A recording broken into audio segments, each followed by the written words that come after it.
Good evening, everyone. I'm Mike Bettis, live in Savannah, Georgia, where we have tropical storm warnings in effect this evening. And take a look at a sunset behind us that's as good as it gets. A purplish, pinkish hue to the sky, but things change for us dramatically in the next 24 hours. Let's hand it back over to meteorologist Alex Wilson in the Weather Channel to talk about this. Alex, we still know we're holding steady, 80-mile-per-hour winds. We have an increase in intensity of this storm, but that doesn't change a whole lot between now and landfall, what the impacts will be. Exactly. We expect heavy rain, that storm surge, and of course, strong winds along the Panhandle and Big Bend area of Florida. We want to welcome in our viewers who are actually watching us on now. If you're at risk and in the path of this storm, you can watch the Weather Channel on your phone via the Local Now app that is offered in the App Store.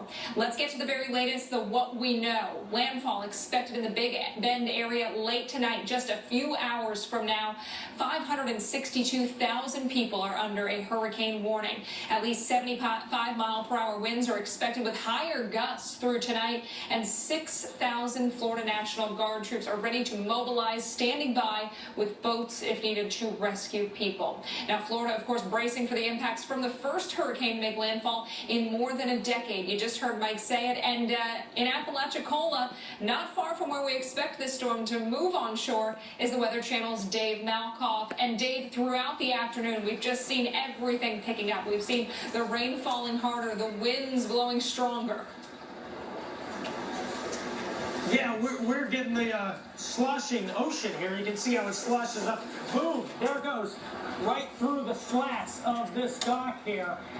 And that's happening more and more often out here in Florida. Since the last landfall back in 2005, lots of areas of Florida have increased population. Not here in Apalachicola, however. Apalachicola has had a flat population since the early 2000s. So that is a good thing. You don't have a large increase of people moving into this area or a large increase of structures going up here.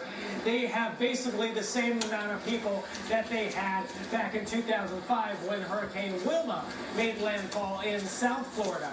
But there is a lot of debris floating around in this water. You can see that piece of wood out there. There's a piece of the signage that came off of the dock, and we see signs out in the street that are already flipping back and forth.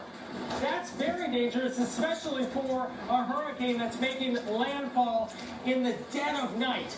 This will happen, Mike Bettis, around 2 or 3 a.m., and it doesn't just stop there. You have it making landfall, and then it keeps on going, on and on and on through the night. So even when people wake up, they're still going to be in nasty conditions. Absolutely, Dave. Thank you very much for that update. And it may actually even be before that time, and maybe in the next 3 to 4 hours that we get a landfall with Hermine. Let's hand it over to our senior hurricane specialist, Brian Norcross. Brian, you were alluding to this. It's moving about 14 miles per hour. It's about 45 miles off the coast, so it's going to happen tonight in just a matter of hours.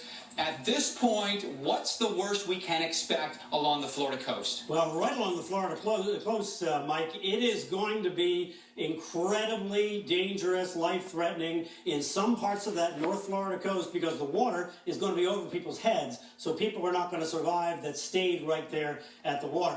Then for most of the people in North Florida, it's going to be about the wind and the trees coming down. These are not palm trees that bend in the wind. These big limbs break, take out the power, wreck cars, and that's the big problem once you get inland. That's like Tallahassee, Valdosta, over toward Monticello, other parts of North Florida, then spreading up into Georgia. Let's bring you up to date. New advisory from the Hurricane Center.